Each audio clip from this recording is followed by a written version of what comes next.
Salam sejahtera Malaysia, denyut nadi suara rakyat bergema di channel ini. Terima kasih kerana bersama-sama dalam channel ini. Untuk mendapatkan berita terbaru setiap hari, sila tekan butang subscribe, like dan share.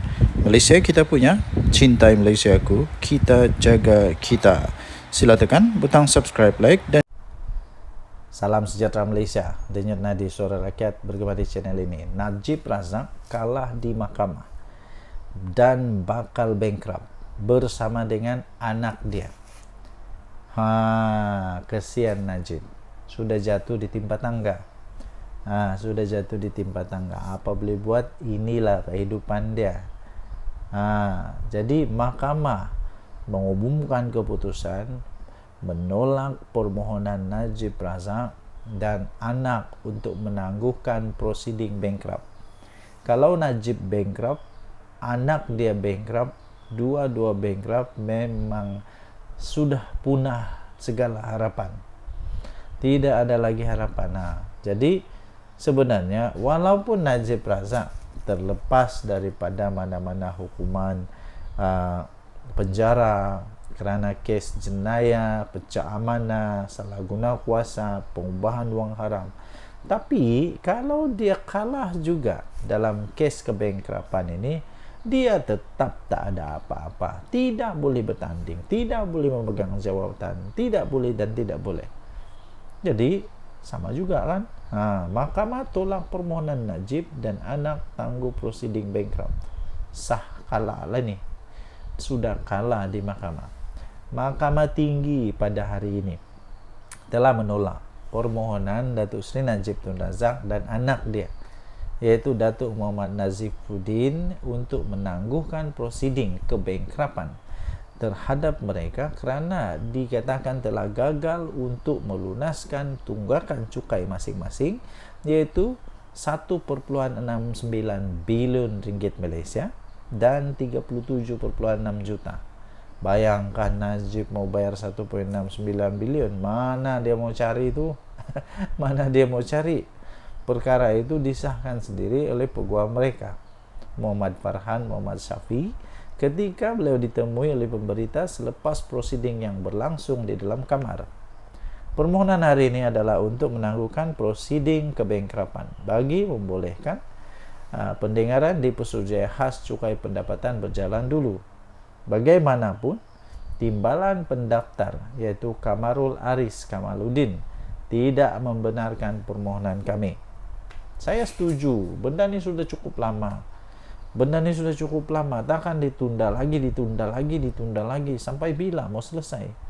Kalau rakyat Malaysia, rakyat biasa, adakah tunda begini? Kami akan mengemukakan rayuan, dia kata. Karena kata beliau sambil menambah bahawa setakat ini tiada pengisytiharan bankrupt dan hanya notis kebankrupan dikeluarkan kepada anak guamnya. Mau bankrupt lah itu. Kalau sudah ada notis, tidak lama sudahlah itu. Memang tidak lama sudahlah. Tapi harap-harap janganlah mufliskan. Kesian juga pada Najib kalau sudahlah dia masuk penjara, kena muflis lagi. Apalagi dia ada lepas tu, kesian. Memang sudah tiada. Okey. 16 Oktober 2023 yang lalu, Mahkamah Persekutuan telah memutuskan bahawa kedua-dua anak beranak itu perlu melunaskan cukai tertunggak selepas menolak rayuan untuk membatalkan keputusan Mahkamah Tinggi terhadap mereka. Najib dan anak lelakinya merayu terhadap keputusan Mahkamah Tinggi yang membenarkan permohonan daripada LSDN untuk memasukkan penghakiman terus. Maksudnya tidak ada terus, ada keputusan penghakiman terus dalam kes tunggakan cukai terhadap mereka. Penghakiman terus ini ialah apabila mahkamah memutuskan kes tertentu melalui hujahan tanpa mendengar keterangan daripada saksi dalam perbicaraan. Dua mahkamah tinggi telah membenarkan permohonan LSDN untuk memasukkan penghakiman terus bagi mendapatkan semula tunggakan cukai daripada Najib dan anak lelakinya bagi tempoh 2011 sampai 2017, maksudnya selama 6 tahun. Najib dan Muhammad Nazifuddin telah gagal dalam rayuan mereka di Mahkamah Rayuan pada September 2021 bagi mengenepikan penghakiman terus tersebut. Pada 10 Mei 2022, Mahkamah Persekutuan memberi kebenaran kepada mereka untuk meneruskan rayuan. Sekarang sudah kalah lagi, dah lama lagi bankrupt, habislah. Bayangkan 1,69 bilion. Benda tuh kalau boleh dapat semula oleh LSDN, bayangkan boleh berapa banyak dia boleh buat untuk kemajuan negara. Dan dari Suara Rakyat bergema di channel ini. Bye bye. Salam sejahtera Malaysia. Denyut nadi Suara Rakyat bergema di channel ini. Najib Razak kalah di mahkamah dan bakal bankrupt bersama dengan anak dia. Kesian Najib. Sudah jatuh di timpa tangga. Sudah jatuh di timpa tangga. Apa boleh buat? Inilah kehidupan dia. Jadi mahkamah mengumumkan keputusan menolak permohonan Najib Razak dan anak untuk menangguhkan prosiding bankrupt. Kalau Najib bankrupt, anak dia bankrupt, dua-dua bankrupt, memang sudah punah segala harapan. Tidak ada lagi harapan. Jadi sebenarnya walaupun Najib Razak terlepas daripada mana-mana hukuman penjara kerana kes jenayah, pecah amanah, salah guna kuasa, pengubahan wang haram, tapi kalau dia kalah juga dalam kes kebankrapan ini, dia tetap tak ada apa-apa, tidak boleh bertanding, tidak boleh memegang jawatan, tidak boleh dan tidak boleh. Jadi sama juga kan. Mahkamah tolak permohonan Najib dan anak tangguh prosiding bankrupt. Sah, kalah lah ni. Sudah kalah di mahkamah. Mahkamah Tinggi pada hari ini telah menolak permohonan Datuk Seri Najib Tun Razak dan anak dia, yaitu Datuk Muhammad Nazifuddin, untuk menangguhkan prosiding kebankrapan terhadap mereka kerana dikatakan telah gagal untuk melunaskan tunggakan cukai masing-masing, iaitu 1.69 bilion ringgit Malaysia dan 37.6 juta. Bayangkan Najib mau bayar 1.69 bilion, mana dia mau cari itu? Mana dia mau cari? Perkara itu disahkan sendiri oleh peguam mereka, Muhammad Farhan Muhammad Syafi, ketika beliau ditemui oleh pemberita selepas prosiding yang berlangsung di dalam kamar. Permohonan hari ini adalah untuk menangguhkan prosiding kebankrapan bagi membolehkan pendengaran di Pesuruhjaya Khas Cukai Pendapatan berjalan dulu.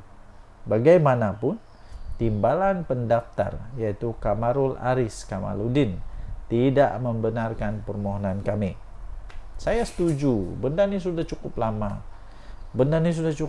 Takkan ditunda lagi. Sampai bila mau selesai? Kalau rakyat Malaysia, rakyat biasa, adakah tunda begini? Kami akan mengemukakan rayuan, dia kata. Karena kata beliau sambil menambah bahawa setakat ini tiada pengisytiharan bankrupt dan hanya notis kebankrapan dikeluarkan kepada anak guamnya. Mau ada bankrupt lah itu. Kalau sudah ada notis, tidak lama sudahlah itu. Memang tidak lama sudahlah. Tapi harap-harap janganlah muflis, kan kesian juga. Kesian juga pada Najib kalau sudahlah dia masuk penjara, kena muflis lagi. Apalagi dia ada, lepas tu kesian. Memang sudah tiada. Okey. 16 Oktober 2023 yang lalu, Mahkamah Persekutuan telah memutuskan bahawa kedua-dua anak beranak itu perlu melunaskan cukai tertunggak selepas menolak rayuan untuk membatalkan keputusan Mahkamah Tinggi terhadap mereka. Najib dan anak lelakinya merayu terhadap keputusan Mahkamah Tinggi yang membenarkan permohonan daripada LSDN untuk memasukkan penghakiman terus. Maksudnya tidak ada keputusan penghakiman terus dalam kes tunggakan cukai terhadap mereka. Penghakiman terus ini ialah apabila mahkamah memutuskan kes tertentu melalui hujahan tanpa mendengar keterangan daripada saksi dalam perbicaraan. Dua mahkamah tinggi telah membenarkan permohonan LSDN untuk memasukkan penghakiman terus bagi mendapatkan semula tunggakan cukai daripada Najib dan anak lelakinya bagi tempoh 2011 sampai 2017, maksudnya selama 6 tahun. Najib dan Muhammad Nazifuddin telah gagal dalam rayuan mereka di Mahkamah Rayuan pada September 2021 bagi mengenepikan penghakiman terus tersebut. Pada 10 Mei 2022, Mahkamah Persekutuan memberi kebenaran kepada mereka untuk meneruskan rayuan. Sekarang sudah kalah lagi, dah lama lagi bankrupt, habislah. Bayangkan 1.69 bilion. Benda tu Kalau boleh dapat semula LSDN, bayangkan boleh berapa banyak dia boleh buat untuk kemajuan negara. Dengan dari Suara Rakyat bergema di channel ini. Bye bye. Salam sejahtera Malaysia. Denyut nadi Suara Rakyat bergema di channel ini. Ini Muhyiddin dan Hadi Awang perlu jawab. Sanusi pun perlu jawab. Semua orang di dalam Perikatan Nasional, pembangkang perlu jawab. Kalau memang betul, soalan dia begini. Kalau memang betul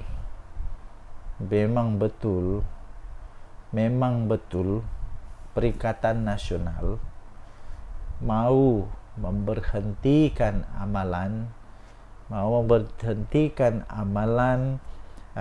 ada dana derma daripada syarikat arak, syarikat judi kepada sekolah vernikular, kenapa tidak buat masa PAS bersatu Perikatan Nasional berkuasa di Putrajaya dulu? Kenapa waktu jadi kerajaan tidak pula mau berusaha untuk hentikan ini? Kenapa sekarang sudah jadi pembangkang tiba-tiba mau jadi hero? Kenapa sekarang tiba-tiba saja macam seolah-olah semua yang orang buat salah, yang kamu buat itu saja yang betul, seolah-olah kamulah perfect?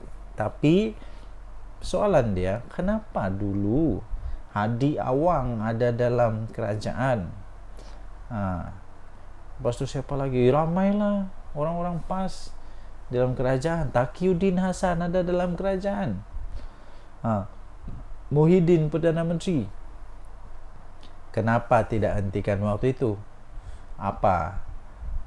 Derma ni baru bermula pada Perikatan Nasional saja kah? Jangan buat cerita, jangan buat fitnah, jangan buat benda bohong. Benda ni sudah pun berlaku sejak lama dulu. Sudah ada sejak lama dulu. Waktu Barisan Nasional ada, waktu Perikatan Nasional ada tak ada? Ada juga. Habis kenapa Perikatan Nasional tidak berusaha kalau betul-betul? Ini menyebabkan kelihatan seperti Perikatan Nasional ini betul-betul parti yang menunggang saja, yang menjadikan isu-isu yang taklah isu sangat, bukan isu sekarang dijadikan isu sekarang. Isu dari dulu tiba-tiba seolah-olah muncul hanya pada sekarang. Begitu. Jadi lebih baik berhentilah buat ini, sebab ini hanya menampakkan kamu seolah-olah memang betul penunggang kepada isu ini saja. Lebih baiklah cari isu yang betul-betul ngam, isu yang dapat membangun negara, bukan isu yang tidak perlu pun dipolitikkan, dijadikan hal politik. Akhirnya perpecahan nanti bakal berlaku. Ini saya pikir ramai orang yang menghantar anak-anak ke sekolah Cina akan terguris hati, kerana hanya mereka yang faham apa situasi anak mereka di sana, apa situasi sekolah-sekolah vernikular ini. Jadi Anda tinggalkan komen apa pendapat Anda. Kenapa mereka tidak mahu untuk berusaha menghentikan pada waktu mereka berkuasa, jadi Perdana Menteri, jadi menteri-menteri, jadi macam-macam jadilah. Kenapa baru sekarang baru mau jadi hero? Tinggalkan komen. Denyut nadi Suara Rakyat bergema di channel ini. Jangan lupa tekan butang subscribe, like dan share. Bye bye. Salam sejahtera Malaysia. Denyut nadi Suara Rakyat bergema di channel ini. Okey, tuan-tuan dan puan-puan yang dihormati sekalian, isu sekarang yang paling panas di Malaysia adalah isu tentang dana syarikat arak kepada sekolah vernikular.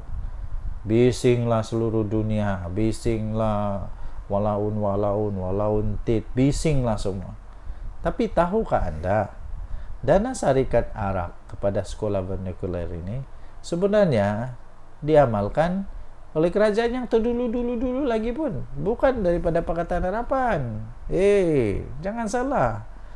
Ini bukan berlaku pada Pakatan Harapan baru. Bukannya Datuk Seri Anwar Ibrahim DAP jadi kerajaan baru semua perkara ni ada, tak ada. Benda ni sudah ada sejak dari dulu lagi. Zaman Muhyiddin jadi Perdana Menteri ada. Zaman Hadi Awang di kerajaan ada. Zaman PAS dalam kerajaan ada. Jadi entah kenapa sekarang seolah-olah benda ni adalah benda yang dibawa, dicipta oleh kerajaan Madani ini. Jangan, tak ada. Jangan pandai-pandai cipta fitnah. Naib Presiden UMNO Datuk Seri Muhammad Khalil Nordin menegaskan bahawa tiada yang tidak kena dengan tindakan sekolah vernakular menerima dana sumbangan syarikat minuman keras dan judi. Ini kerana katanya amalan itu sebenarnya sudah pun dilaksanakan sejak kerajaan terdahulu lagi, termasuk kerajaan yang diterajui oleh Barisan Nasional dan Perikatan Nasional. Inilah yang saya pelik nih. Bila waktu Perikatan Nasional semuanya tak ada dosa tau. Memang hebat betul. Seolah-olah memang perfect. Tapi waktu orang keluarlah ini haram lah apalah, semua benda keluar. Tapi zaman dia tak ada yang haram. Tegasnya, wang kerajaan yang diperolehi daripada hasil aktiviti perjudian dan arak tidak disumbangkan kepada masjid. Sebaliknya, ia akan disumbangkan kepada tokong dan sekolah vernakular. Jadi beliau berkata, soal syarikat arak kah, syarikat judi kah, menyumbang kepada sekolah vernakular ini sebenarnya itu sudah diamalkan daripada dulu lagi. Sebab kita berpendapat duit kerajaan hasil judi dan arak jangan kita guna untuk sumbang ke masjid. Jadi kita beri kepada ya tokong, kita beri kepada sekolah vernakular, dan itulah amalan yang diteruskan oleh kerajaan sekarang. Entah zaman Muhyiddin mungkin dia tidak buat kot. Cobalah tanya Muhyiddin, zaman dia ada buatkah benda tu? Beliau yang juga Menteri Pertahanan berkata demikian kepada media selepas merasmikan mesyuarat perwakilan UMNO bahagian Gombak di Kompleks Lincah Mahaguru Omardin KLMO di sini hari ini. Muhammad Khalil Nordin turut mempersoalkan tindakan pemimpin Perikatan Nasional yang mengkritik sumbangan dana syarikat minuman keras dan judi kepada sekolah vernakular, sedangkan ketika mereka berkuasa dahulu pun gabungan itu tidak berusaha pun untuk menghentikan amalan berkenaan. Waktu dalam kerajaan tiada pun usaha, sudah jadi pembangkang nak jadi hero. Memang agak pening kepala, masuk air otak mungkin. Beliau berkata sumbangan wang syarikat minuman keras dan judi kepada sekolah vernakular itu sudah diamalkan kerajaan dahulu. Denyut nadi Suara Rakyat bergema di channel ini. Terakhir penutup dia, jika ia tidak betul, kenapa tidak menghentikan amalan itu ketika mereka berkuasa jadi kerajaan dulu? Kenapa? Sila jawab. Muhyiddin, Hadi Awang, sila jawab. Denyut nadi Suara Rakyat bergema di channel ini. Bye bye. Salam sejahtera Malaysia. Denyut nadi Suara Rakyat bergema di channel ini. Okey, tuan-tuan dan puan-puan yang dihormati sekalian, jangan main-main dengan api. Nanti terbakar diri. Jangan cuba-cuba nak jadi hero, nanti sendiri termakan dengan hero. Ramai orang mau jadi hero, cuba dedah ini, dedah itu, dedah dokumen. Tapi hati-hati bila mau dedahkan dokumen yang sulit. Hati-hati, nanti sendiri termakan diri. Nanti sendiri termakan dengan keinginan untuk mau jadi hero tapi salah, melawan undang-undang. Ini tidak boleh dibiarkan. Jadi akhirnya Ketua Polis Kuala Lumpur memberikan penjelasan, peringatan. Dedah dokumen sulit kerajaan adalah kesalahan serius. Itu kata polis.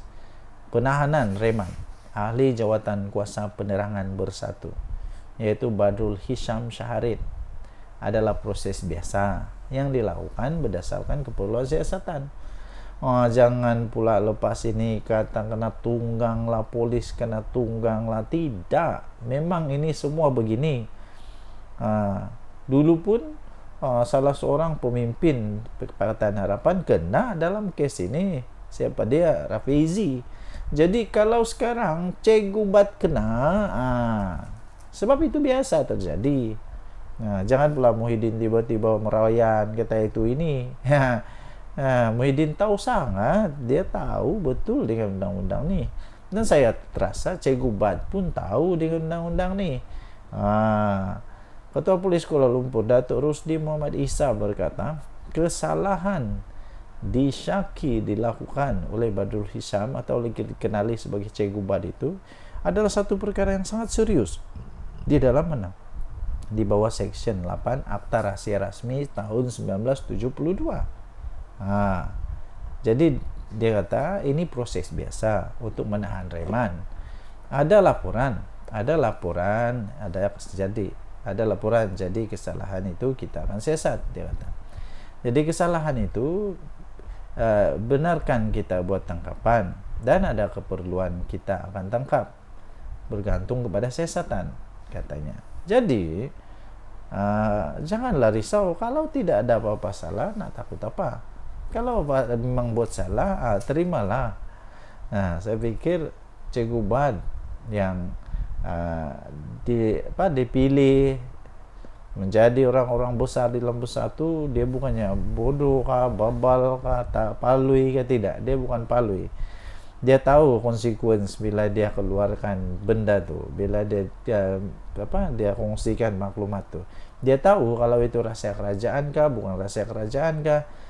Jadi sekarang kalau mau jadi hero, teruskanlah jadi hero, tapi jadilah hero yang bijak. Jangan jadi hero yang bodoh pula. Berdasarkan Seksyen 8 Akta Rahsia Kerajaan, kesalahan itu sangat berat. Membabitkan dokumen kerajaan, walaupun cuma salinan, kita nak tengok siapa yang ada dokumen hak milik kerajaan itu. Sebab dia, Cikgu Bat, tidak bekerja di situ. Ini yang bikin pening nih. Cikgu Bat tidak kerja di situ, tapi dia ada itu dokumen. Jadi dari mana dia dapat, macam mana dia boleh dapat? Ini memang mengejutkan. Beliau berkata demikian pada majlis serah terima tugas Ketua Polis Daerah Dang Wangi di Ibu Pejabat Polis IPD Dang Wangi. Okey, jadi anda boleh layari seterusnya di dalam Harian Metro, hmetro.com.my untuk berita ini. Deda dokumen sulit kerajaan adalah kesalahan serius, kata polis. Kita jumpa lagi. Bye. Salam sejahtera Malaysia, Denyut Nadi Suara Rakyat terus bergema di channel ini terbaru, tuan-tuan dan puan-puan. Adakah Datuk Seri Anwar Ibrahim akan bertahan menjadi Perdana Menteri paling lama atau tidak? Mungkin tidak kesampaian. Tapi Datuk Seri Anwar Ibrahim, saya fikir dia bukan gila untuk nak jadi Perdana Menteri lah. Tidak. Yang penting memang dia mau selamatkan negara Malaysia. Okey. Hadkan tempoh perkhidmatan Perdana Menteri tidak lebih daripada 10 tahun. Itu perlu dibahaskan di Parlimen. Itu daripada Menteri di Jabatan Perdana Menteri, Undang-Undang dan Informasi. Satu sidang khas Parlimen perlu diadakan di bawah Peraturan 11/3 Peraturan Dewan Rakyat dan Dewan Negara untuk membahaskan pengehadan tempoh perkhidmatan untuk Perdana Menteri yang tidak melebihi daripada 10 tahun sekiranya cadangan itu mau dilaksanakan. Menteri Jabatan Perdana Menteri, Undang-Undang dan Reformasi Institusi, iaitu Datuk Seri Azalina Osman Said berkata, peruntukan undang-undang berkenaan perlu untuk dibahaskan sekiranya cadangan itu mau dilaksanakan. Okey. Menteri Jabatan Perdana Menteri itu iaitu Datuk Seri Azalina Osman Said berkata peruntukan berkenaan perlu dibahaskan untuk memandangkan pindaan itu merupakan perkara yang memerlukan perbahasan mendalam dan keputusan daripada Jemaah Menteri. Okey. Jadi pada pendapat anda, tuan-tuan dan puan yang dihormati sekalian, Perlukah seorang Perdana Menteri, Datuk Seri Anwar Ibrahim kah selepas ini dan seterusnya untuk dihadkan kepada tidak melebihi 10 tahun sahaja? Pada pendapat saya, ada kebaikan dan ada keburukannya. Kebaikannya ialah dapat lama dia untuk merancang strategi membangun negara. Tapi keburukannya ialah dia boleh jadi pula kuku besi. Dia boleh jadi pula terlampau banyak betul dia buat sampai orang lain tidak boleh buat apa-apa. Jadi kita boleh nampak lah. Kita boleh nampak apa yang terjadi kepada Datuk Tun Mahathir. Dia jadi Perdana Menteri paling lama tau, paling lama. Kemudian Datuk Seri Anwar Ibrahim ganti, setelah sepatutnya Datuk Seri Anwar Ibrahim patut ganti dia, tapi pun tidak ganti-ganti. Jadi perlukah? Kalau perlu untuk hadkan 10 tahun, maksudnya tidak ada pilihan untuk Datuk Seri Anwar Ibrahim, iaitu pada panggal kedua dia menjadi Perdana Menteri dan masuk panggal ketiga. Pada panggal ketiga dia wajib untuk diberhentikan ataupun berhenti daripada jadi Perdana Menteri. Tidak ada pilihan. Okey, jadi semua orang ada pendapat masing-masing, tapi pada pendapat saya neutral. Jadi pun okey, tak jadi pun okey, tiada masalah. Sebab Datuk Seri Anwar Ibrahim bukan pakcik saya. bukan pakcik saya, bukan makcik saya, bukan datuk saya, bukan. Jadi sama ada dia jadi Perdana Menteri atau tidak jadi Perdana Menteri, tidak ada apa-apa kelebihan kekurangan kepada saya. Yang penting, yang pasti, tugasnya untuk membangun negara, untuk menyelamatkan negara, untuk berusaha menjadikan negara ini lebih makmur, lebih selamat, lebih bahagia, lebih semua lebih yang terbaik lah dapat dilaksanakan. Kita jumpa lagi. Tinggalkan komen Anda. Bye bye.